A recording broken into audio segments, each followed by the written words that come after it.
Olá, segundos anos!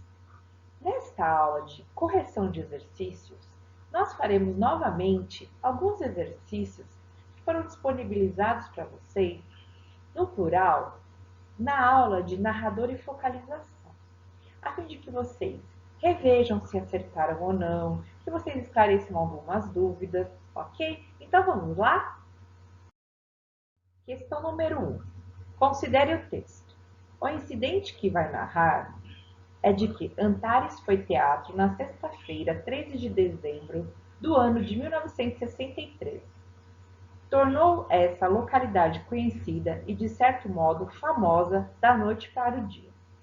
Bem, mas não convém antecipar fatos nem ditos.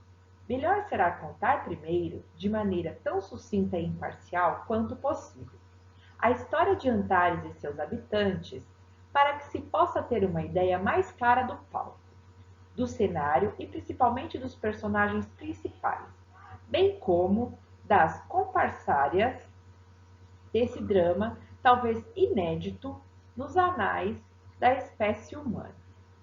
Assinale a alternativa que evidencia o papel do narrador no fragmento acima. A. O narrador tem senso prático, utilitário e quer transmitir uma experiência pessoal? Não, né, pessoal? Na verdade, não é uma experiência dele que ele quer transmitir, né? E sim algo que aconteceu. B. É um narrador introspectivo que relata experiências que aconteceram no passado, em 1963. Na verdade, ele não é introspectivo, porque ele diz que vai narrar de maneira tão sucinta e imparcial. C. Em atitude semelhante à de um jornalista ou de um espectador, escreve para narrar o que aconteceu com X ou Y em tal lugar ou tal hora. Aí sim, né, pessoal?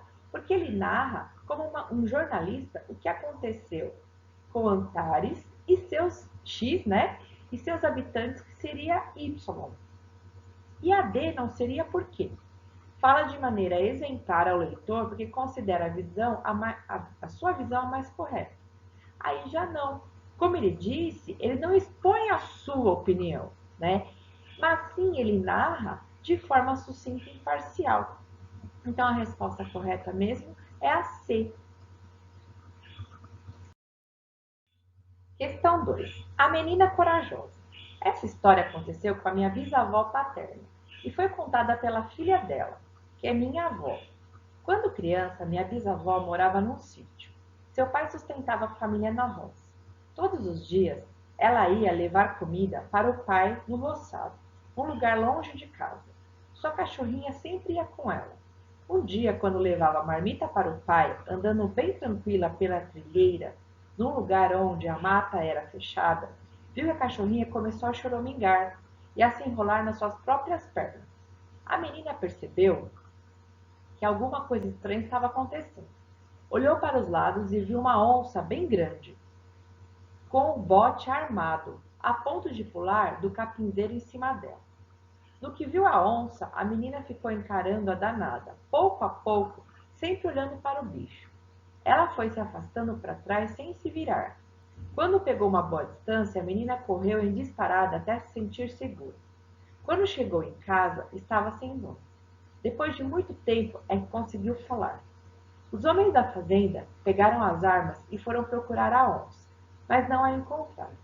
Minha bisavó foi muito corajosa, porque na hora em que ela viu a onça, conseguiu lembrar do que o povo dizia: onça não ataca de frente, porque tem medo do rosto da pessoa.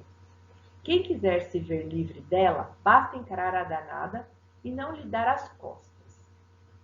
O trecho que sinaliza uma opinião do narrador em relação ao fato contado é: A. Essa história aconteceu com a minha bisavó paterna?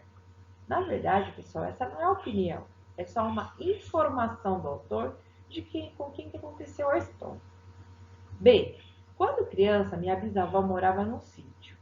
Isso também é só apenas uma informação e não uma opinião. C.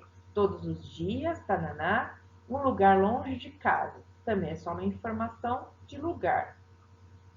E D. Minha bisavó foi muito corajosa. Aí sim é a opinião do narrador em relação à sua avó. Resposta correta, D. Questão 3. Para responder sobre os tipos de narradores, leia os fragmentos abaixo. Nós temos 4 tipos de fragmentos extraídos dos clássicos da literatura brasileira.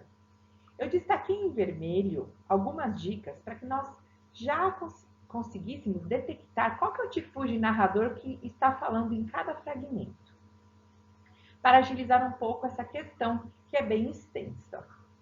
1. Morreu meu pai, sentimos muito, etc. Quando chegamos na proximidade de Natal, eu já estava que não podia mais para afastar aquela memória obstruente do morto, que parecia ter sistematizado para sempre a obrigação de uma lembrança dolorosa em cada almoço, em cada gesto mínimo da família, uma vez que eu sugerira à mãe a ideia dela ir ver uma fita no cinema, e etc, etc.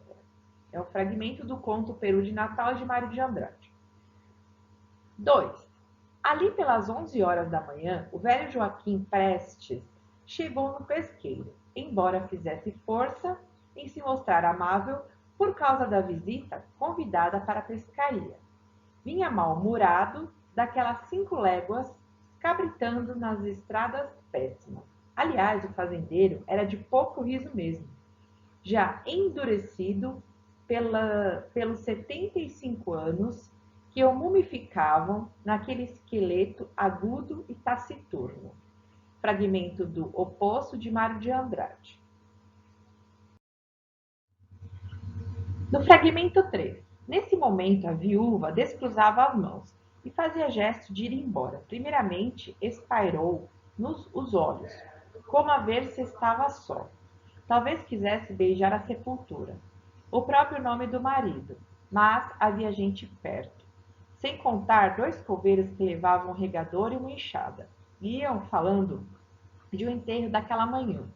Falavam alto, e um escarnecia do outro, em voz grossa. Eras capaz de levar um daqueles ao morro?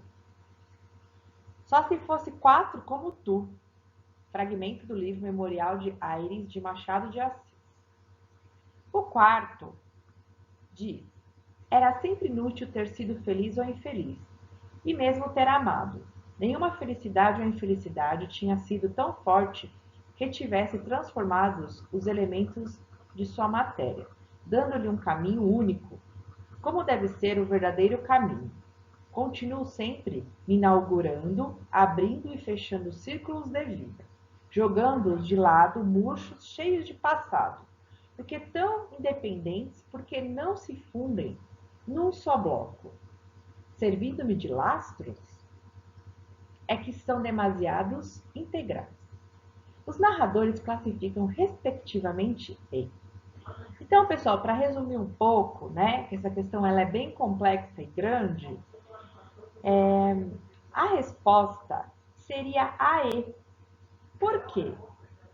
Na E, nós temos lá que no primeiro fragmento o narrador é narrador personagem. E ele é mesmo, porque ele participa ativamente da história, né?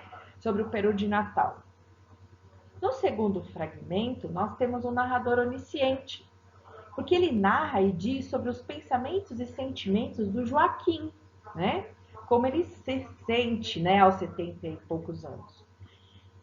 No terceiro, nós temos o narrador testemunha, que está contando a história em primeira pessoa, e esse tipo de narrador, ele observa do interior da história o que nela está acontecendo. É um personagem que vive a história que está sendo contada, mas ele não é o principal. Principal mesmo é a viúva.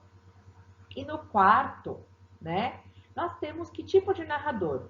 O narrador onisciente, né, que sabe o que o personagem sente, o que ele pensa. E ele é seletivo porque ele faz as perguntas e ele mesmo responde. Sendo então correta a alternativa E. A questão 4 é um trecho da música Eduardo e Mônica, do Renato Russo. Então, o trecho que tem aqui diz: quem um dia irá dizer que não existe razão nas coisas feitas pelo coração? Quem irá dizer que não existe razão? Eduardo abriu os olhos, mas não quis se levantar. Ficou deitado e viu que horas eram, enquanto a Mônica tomava um conhaque no outro canto da cidade, como eles disseram. Eduardo e Mônica um dia se encontraram sem querer e conversaram muito mesmo para tentar se conhecer. Foi um carinha do cursinho de Eduardo que disse: tem uma festa legal e a gente quer se divertir.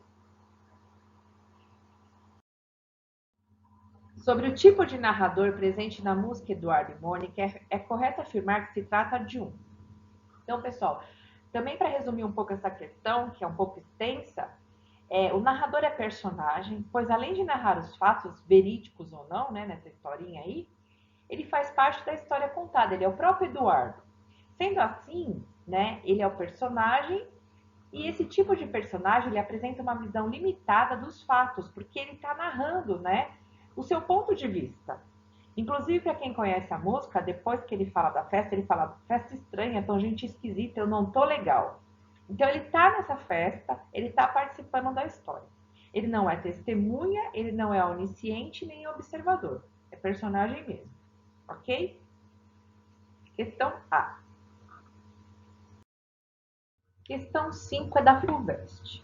Escobar vinha assim surgindo da sepultura, do seminário e do Flamengo para se sentar comigo à mesa, receber-me na escada, beijar-me no gabinete de manhã, ou pedir-me à noite a bênção do costume. O que se passava entre mim e Capitu naqueles dias sombrios não se notara aqui, por ser tão miúdo e repetido, e já tão tarde que não se pudera dizê-lo, sem falha nem canseira. Mas o principal irá. E o principal é que os nossos temporais eram agora contínuos e terríveis. Antes de descoberta, aquela má terra da verdade. Tivemos outros de pouca dura. Não tardara que o céu se fizesse azul, o sol claro e o mar chão, por onde abríamos novamente as velas que nos levavam às ilhas e costas mais belas do universo, até que outro pé de vento desbotava tudo, e nós, postos à capa, esperávamos outra bonança, que não era tardia nem dúbia, antes total, próxima e firme. Fragmento do livro Dom Casmurro de Machado de Assis. A narração dos acontecimentos com o leitor se defronta do romance de Dom Casmurro de Machado de Assis, se faz em primeira pessoa. Portanto, do ponto de vista do personagem Bentinho, seria, pois, correto dizer que ele apresenta-se. Ele se apresenta, pessoal, como na alternativa B, viciado pela perspectiva unilateral assumida pelo narrador. Porque o personagem narrador, o Bentinho, ele guia-nos, né, o leitor, através dos fatos, de acordo com a sua perspectiva sobre os acontecimentos. Em nenhum momento ele deixa a Capitu esboçar o seu ponto de vista, né, na história, nesse trecho principalmente. Dessa forma, né, em virtude ele é parcial, né, ele é um narrador parcial. Não podemos classificá-lo então como confiável, sendo que ele só mostra a visão dele e não a visão dela, ok? Então fica aí como resposta correta a alternativa B de bola. Muito obrigada, segundos anos, por acompanhar então essa correção de exercícios. Momento para a gente aí relembrar e esclarecer as dúvidas. Nos vemos então na nossa próxima videoaula com novos assuntos, né? Nova apostila. Até então. Um grande abraço.